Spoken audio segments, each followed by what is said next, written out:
Kelly, I was almost late today because I was taking out the food waste, and you know when it drips all the gunk at the yes. bottom, it got all over my trousers and I had to get changed. Oh. You can't notice it now, hopefully No. I don't smell. Well, I was gonna say, I'm joking, I'm kidding.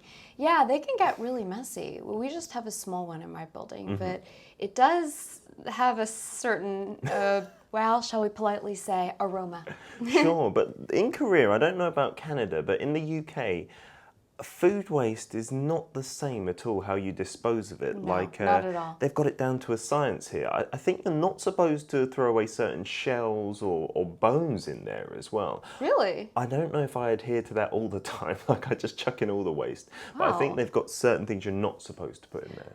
I didn't know about that. I know that in Canada, I always like the idea of compost because that's very useful. You basically have what is like a big box and you put your rotten food in it and it becomes fertilizer for gardens. Sure. Of course, in Canada, a lot of us have houses, we have more space, and we Yeah. have backyards and gardens, so we then make the ultimate fertilizer Yeah. for plants, and if you have a pet, then the pet's dung actually can do that as well, Oh, which wow. is double usage for it. And That's you can cool. use it for plants, you can use it for all sorts of things.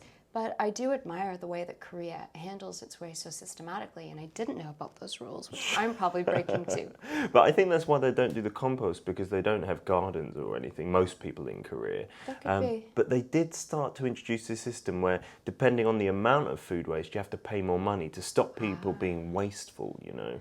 I like the motivation of stopping people from being waste and the dedication to the environment. So that's one thing. If there are rules, I'm going to learn more about them. Yeah, and stick to them. Me too.